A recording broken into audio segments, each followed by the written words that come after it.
اعوذ باللہ من الشیطان الرجیم بسم اللہ الرحمن الرحیم۔ آج کے درس میں ہم سورۃ الکافرون کے بارے میں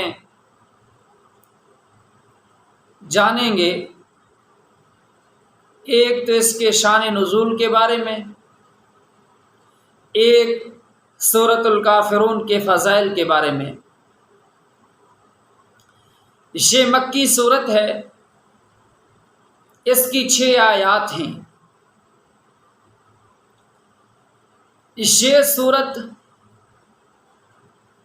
کس وقت نبی پاک صلی اللہ علیہ وسلم پہ نازل ہوئی اور اس وقت آقا دو جہاں صلی اللہ علیہ وسلم کے اوپر کس قسم کے سوال کیے جا رہے تھے، جن کا اللہ نے یہاں جواب دیا ہے۔ آج کے ہم اس درس میں یہی جانیں گے۔ قریش مکہ نے ایک تو ہے انفرادی طور پہ نبی پاک صلی اللہ علیہ وسلم کی مخالفت، ایک اجتماعی طور پہ پیغمبر صلی اللہ علیہ وسلم کی مخالفت، اور اسی دورانیہ میں انہوں نے مختلف وفدوں کی صورت میں نبی پاک صلی اللہ علیہ وسلم کے ساتھ ہم کلام ہو کر اپنے طرف سے سوالات بھی کیا کرتے تھے۔ یعنی جیسے قریش مکہ نے جب دیکھا آپ صلی اللہ علیہ وسلم کے چچا جان بیمار ہیں، علیل ہیں، تو انہوں نے یہی فیصلہ کیا کہ آپ صلی اللہ علیہ وسلم کے چچا جان کے اس دنیا سے جانے کے بعد اگر ہم ان کے مقابلے میں اٹھ کھڑے ہوئے تو لوگ اس وقت یہی کہیں گے کہ جب تک چچا جان حیات تھے اس وقت یہ مقابلے میں نہیں آئے، اور جب وہ دنیا سے چلے گئے تو لہٰذا یہ مقابلے میں اٹھ کھڑے ہوئے ہیں، لہٰذا اب ہم نے جو کچھ کرنا ہے ان کی زندگی میں کرنا ہے۔ انہوں نے ایک وفد کی صورت میں آپ صلی اللہ علیہ وسلم کے چچا جان کے طرف ایک وفد بھیجا، اور انہوں نے آ کر کہا کہ آپ اپنے بھتیجے کو سمجھائیں، آپ جانتے ہیں کہ یہ ہمارے خداؤں کو، ہمارے دادا پردادا والے دین کو برا بھلا کہتے ہیں، اور ایک نئے دین لائے ہیں جس دین کی وجہ سے ہمارے جو بزرگوں کا دین ہے، بڑوں کا دین ہے، دادا پردادوں والا دین ہے، وہ سب ہم سے چھوٹتا ہے، تو لہٰذا ہم اپنے سب بڑوں کا دین تو نہیں چھوڑ سکتے، لہٰذا اپنے بھتیجے کو سمجھائیں کہ وہ اس چیز سے باز آ جائیں۔ آپ صلی اللہ علیہ وسلم کو آپ کے چچا جان نے طلب کیا، آقا دو جہاں صلی اللہ علیہ وسلم ان کے پاس تشریف لے گئے، اور اس وقت قریش مکہ کے بڑے بڑے سردار بھی وہ بھی وہاں حاضر ہوئے۔ اب یہاں گفتگو ہوئی، انہوں نے اپنے طرف سے موقف پیش کیا، اگر آپ صلی اللہ علیہ وسلم شادی چاہتے ہیں، ہم پورے مکہ میں سے جس کے اوپر یہ ہاتھ اشارہ کریں گے اسی گھر سے ان کی شادی کر دیں گے۔ اگر سے دولت چاہتے ہیں، ہم پورا عرب پیسہ جمع کر کے ان کی خدمت میں حاضر کر دیتے ہیں، یہ پیسہ لے لیں۔ اگر سے بادشاہی چاہتے ہیں تو ہم ان کو اپنا بادشاہ بنانے کے لیے تیار ہیں، یہ سرداری چاہتے ہیں تو ہم سردار بنانے کے لیے تیار ہیں۔ آپ صلی اللہ علیہ وسلم نے ان تمام سوالوں کو انتہائی خاموشی کے ساتھ سننے کے بعد فرمایا، چچا جان اب مجھے اجازت ہے میں ان کا جواب دوں۔ آپ صلی اللہ علیہ وسلم نے فرمایا کہ سنو، اگر میں شادی چاہوں،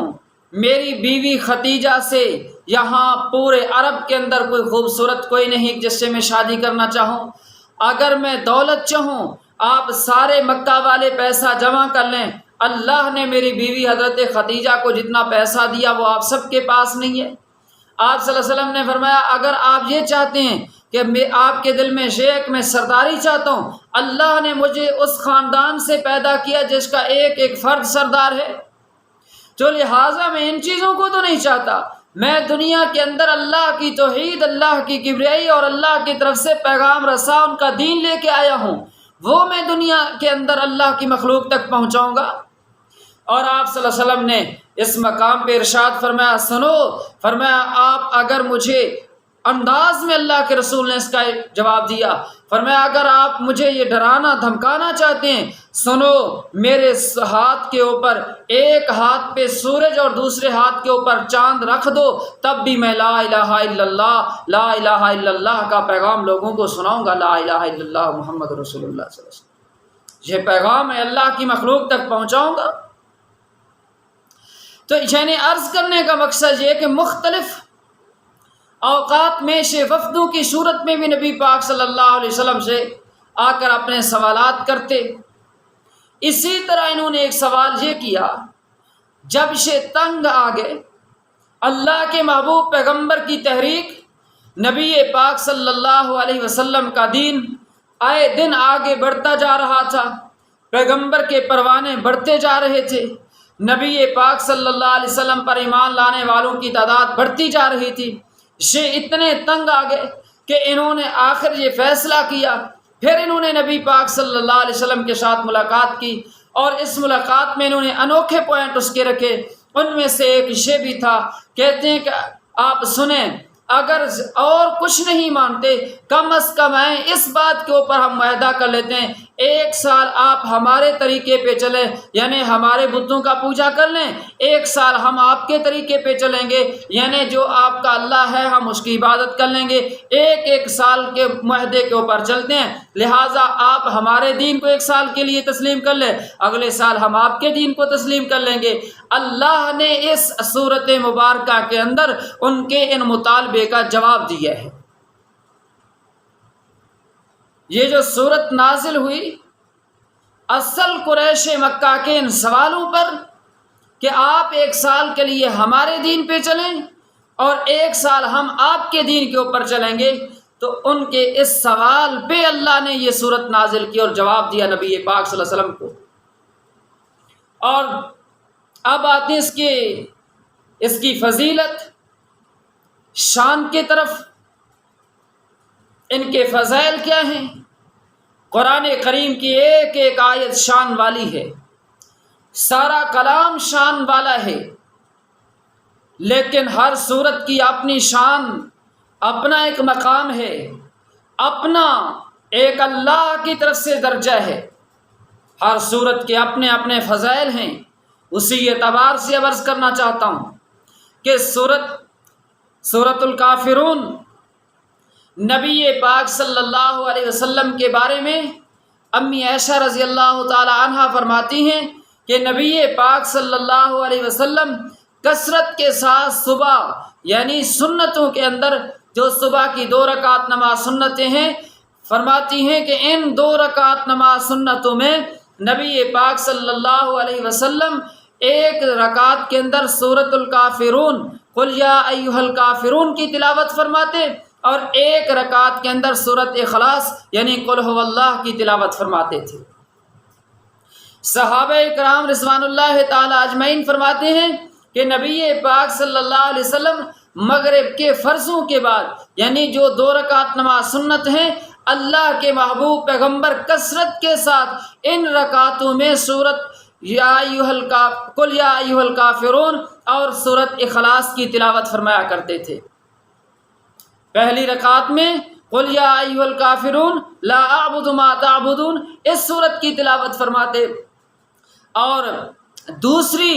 رکعت کے اندر نبی پاک صلی اللہ علیہ وسلم سورۃ اخلاص یعنی قل ھو اللہ احد اللہ الصمد لم یلد ولم یولد ولم یکن لہ کفوا احد اس سورت کی تلاوت فرماتے تھے۔ حضرت جبیر رضی اللہ تعالیٰ عنہ فرماتے ہیں، صحابی رسول فرماتے ہیں ایک دفعہ نبی پاک صلی اللہ علیہ وسلم نے مجھے ارشاد فرمایا، فرمانے لگے کہ جبیر کیا آپ چاہتے ہیں جب آپ سفر پہ جائیں آپ اپنے رفقا میں سے زیادہ نافع بنیں، آپ کو مال میں زیادہ نفع ملے، آپ جس مقصد کے لیے جا رہے ہیں اس کے اندر کامیابی ملے؟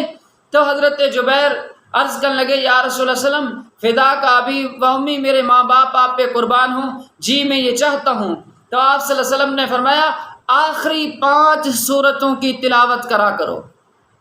کون سی آخری 5 سورتیں؟ قل یا ایھا الکافرون، اذا جاء نصر اللہ والفتح،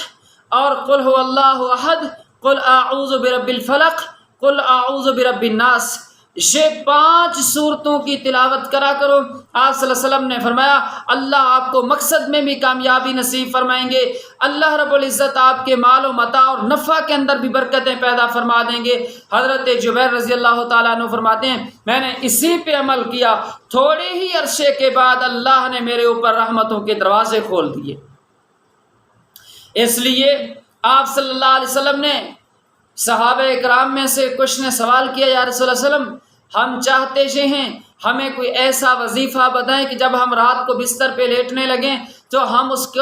کی تلاوت کر لیں، ہم وہ وظیفہ وہ عمل کر لیں۔ آپ صلی اللہ علیہ وسلم نے فرمایا قل یا ایھا الکافرون، اس صورت کی تلاوت کر لیا کرو۔ فرمایا کہ جو شخص رات کو اس صورت کی تلاوت کرتا ہے اللہ اس کو شرک اور بدعت کی بیماری سے محفوظ رکھتا ہے، شرک اور بدعت کے گناہ سے اللہ اس کی حفاظت فرماتا ہے۔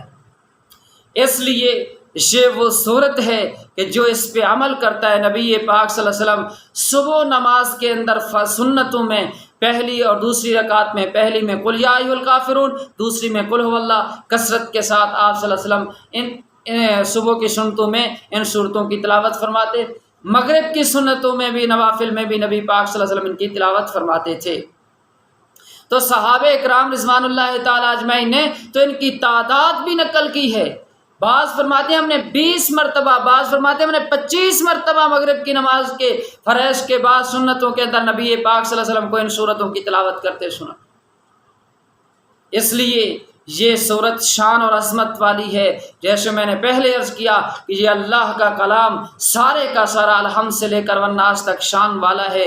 لیکن ہر صورت کی اپنی شان ہے، اپنا ایک مقام ہے، اپنی ایک فضیلت ہے، وہ میں نے عرض کر دیے ہیں۔ اللہ ہمیں ان صورتوں قرآن پاک اس کی مکمل آیات کی برکات نصیب فرمائے، اللہ اس پہ ہمیں عمل کی توفیق نصیب فرمائے، ہم ان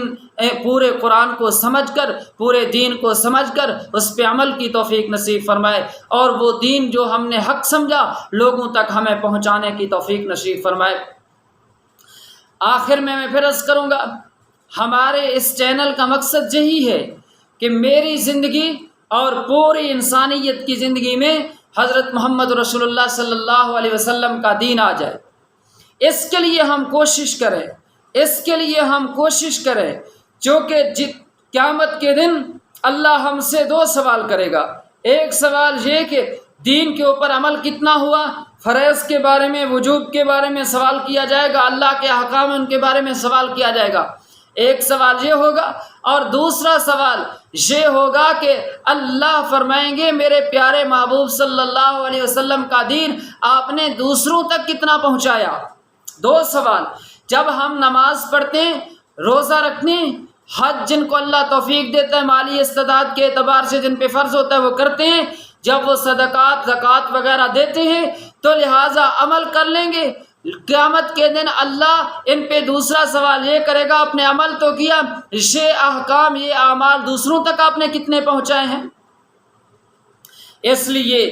دین کے اوپر عمل کرنا بھی لازمی ہے اور دین کو دوسروں تک پہنچانا بھی ہماری ذمہ داری میں شامل ہے۔ ہمارے اس چینل کا صرف یہی مقصد ہے کہ پوری انسانیت کی زندگی میں نبی پاک صلی اللہ علیہ وسلم کا دین آ جائے۔ آپ سب حضرات اس چینل کو خود بھی سبسکرائب کریں سننے والے، اور لوگوں کو بھی تیار کریں اس کے لیے۔ جتنے لوگ آپ اس کے ساتھ جوڑیں گے، جب تک وہ دین سنیں گے اور پھر عمل کریں گے، سنیں گے، سنتے وقت اللہ جتنے ان کے اوپر رحمت نازل فرمائے گا، اللہ جتنا ان کے اوپر راضی ہوگا اتنا ہی اللہ تیار کرنے والے کو اجر نصیب فرمائیں گے۔ اور اس کے بعد جب کوئی عمل کی طرف جائیں گے لوگ تو عمل کرنے والوں کے اوپر اللہ جتنا راضی ہوگا اس کے برابر تیار کرنے والے کے اوپر بھی اللہ راضی ہوگا۔ یہ تو ایک صدقہ جاریہ ہے لا متناہی، ایک سے دوسرا، دوسرا سے تیسرے لوگ تیار ہوتے جائیں گے، جس پہلے نے دوسرے کو، دوسرا تیسرے کو تیار کرے گا،